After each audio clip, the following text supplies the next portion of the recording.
Subscribe कीजिए आपके अपने YouTube channel education for CBSE को और बेल आइकन को दबाइए ऐसे ही वीडियोस देखने के लिए। अब प्यारे बच्चों, हम लोग बात करते हैं कि हम लोग साउंड कैसे सुनते हैं। हम लोग साउंड को सुनते हैं अपने कान की मदद से, यानी कि अपने ईयर की मदद से। ठीक है, तो साउंड को जैसा कि हम लोग भी जानते हैं हम लोग कैसे सुनते हैं, ईयर की मदद से सुनते हैं। अब यहाँ पे आप लोग देख सकते हैं, ये जो लड़का है ये खट खट बजा रहा है, ये लड़का दूर है फिर भी सुन ले रहा है। तो इस तरह से हम लोग कह सकते हैं कि साउंड कैसे ट्रेवल करता है प्यारे बच्चों, किसी मीडियम के थ्रू ही ट्रेवल करता है। ऐसा नहीं कि साउंड अपने में ही ट्रेवल कर दे, नहीं। साउंड को ट्रेवल करने के लिए क्या चाहिए प्यारे बच्चों, साउंड को ट्रेवल करने के लिए कोई मीडियम चाहिए, चाहे वो सॉलिड हो, चाहे लिक्विड हो, चाहे गैस हो। ठीक, तो साउंड को ट्रेवल करने के लिए क्या चाहिए, एक मीडियम चाहिए। ठीक, अब हम लोग बात करते हैं ऑस्किलेशन के बारे में। आप लोग सोच रहे होंगे ऑस्किलेशन क्या होता है, तो जो ऑस्किलेशन होता है इसके बारे में आप लोगों को अब बताता हूँ। देखिए, जो ऑस्किलेशन होता है तो it is a regular movement of an object between one position and another, यानी कि एक पोजीशन से दूसरे पोजीशन पे जाने के लिए कितना मूवमेंट है, मतलब जो रेगुलर मूवमेंट है उसी को हम लोग क्या कहते हैं, ऑस्किलेशन कहते हैं। जैसे कि यदि ए से लेकर के बी तक किसी चीज को जाना है तो वो कैसे जा रही है उसी को हम लोग क्या कहते हैं, ऑस्किलेशन कहते हैं। ठीक, समझ में आया ऑस्किलेशन, पहले समझ में आया कि नहीं। हाँ, तो क्या होता है ऑस्किलेशन, रेगुलर मूवमेंट जो कि एक पोजीशन से दूसरी पोजीशन पे जाने के लिए लगता है। अब बात करते हैं हम लोग फ्रीक्वेंसी, एम्पलीट्यूड और टाइम पीरियड के। ये जो तीनों हैं ये कैरेक्टरिस्टिक हैं किसके, ऑस्किलेशन के। ठीक, तो जो ऑस्किलेशन होता है प्यारे बच्चों, इसके कितने कैरेक्टरिस्टिक होते हैं, इसके 3 कैरेक्टरिस्टिक होते हैं।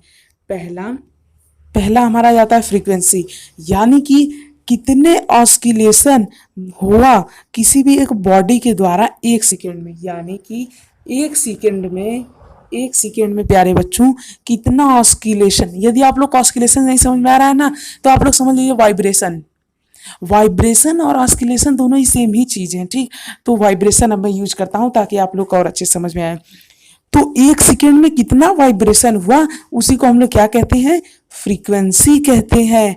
और जो फ्रीक्वेंसी होती है इसकी एसआई यूनिट क्या होती है प्यारे बच्चों, एसआई यूनिट होती है हर्ट्ज, HERTZ, हर्ट्ज होती है इसकी एसआई यूनिट। किसकी एसआई यूनिट, फ्रीक्वेंसी की। तो फ्रीक्वेंसी क्या होती है, फ्रीक्वेंसी वो होती है कि एक सेकेंड में कितनी बार वाइब्रेशन हो रहा है उसी को हम लोग क्या कहते हैं, उसी को हम लोग कहते हैं फ्रीक्वेंसी। एक सेकेंड में जितनी बार वाइब्रेशन होगा उसी को हम लोग क्या कहेंगे, फ्रीक्वेंसी कहेंगे। समझ में आया फ्रीक्वेंसी किसे कहते हैं। अब हम लोग बात करते हैं दूसरे टर्म के बारे में जो कि है एम्पलीट्यूड। तो the maximum displacement of vibration of vibrating body is from one position to another is called amplitude. जैसे कि मतलब कि मैं आप लोग हिंदी में बता देता हूँ, एक पोजीशन से, बहुत ही ध्यान सुनिएगा, एक पोजीशन से दूसरे पोजीशन तक जाने के लिए जो हमारा मैक्सिमम डिस्प्लेसमेंट है किसका, साउंड का, उसी को हम लोग क्या कहते हैं प्यारे बच्चों, एम्पलीट्यूड कहते हैं।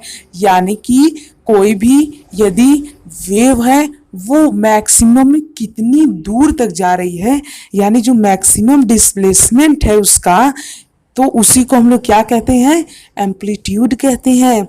यानी कि ये मान लीजिए कोई पोजीशन ए है, ये मान लीजिए कोई पोजीशन बी है। समझ में आ रहा है ना, हाँ तो आना चाहिए। यदि कोई भी डाउट हो तो कमेंट कर दीजिए, बहुत ही ध्यान से देखेंगे तो और अच्छे समझ में आए। ये मान लीजिए कोई पोजीशन ए, ये मान लीजिए कोई पोजीशन बी।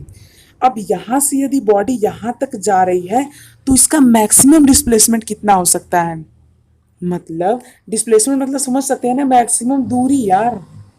अरे मैक्सिमम दूरी कितना, मैक्सिमम कितनी दूर जा सकता है उसी को हम लोग एम्पलीट्यूड कहते हैं।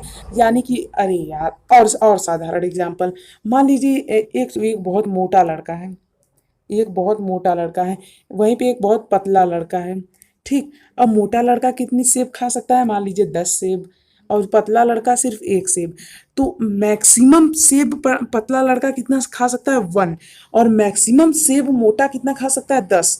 तो वही बात कही जा रही है कि मैक्सिमम डिस्प्लेसमेंट, मैक्सिमम दूरी कितनी तय कर सकता है कोई भी वाइब्रेटिंग बॉडी का वेव, उसी को हम लोग क्या कहते हैं, एम्पलीट्यूड कहते हैं। नहीं समझ में आ रहा है, अरे समझ में आ रहा है कि नहीं? देखिए एम्पलीट्यूड क्या होती है? मैक्सिमम डिस्टेंस जो कि एक वेव ट्रेवल कर सकती है उसी को हम लोग एम्पलीट्यूड कहते हैं। अब तो समझ में आ गया होगा, बहुत मेहनत से समझा रहा हूँ, बहुत ध्यान से देखिए। अब देखिए, अब हम लोग बात करते हैं थर्ड टर्म के बारे में, जिसका नाम है प्यारे बच्चों टाइम पीरियड। ठीक, टाइम पीरियड बहुत आसान है। एक वाइब्रेशन को कंप्लीट करने में कितना टाइम लगता है, एक वाइब्रेशन को कंप्लीट करने में जितना टाइम लगे उसी को हम लोग कहते हैं टाइम पीरियड। मान लीजिए एक वाइब्रेशन को कंप्लीट करने में लगा है मुझे 10 सेकेंड, मेरा टाइम पीरियड क्या आ गया प्यारे बच्चों? 10 सेकेंड।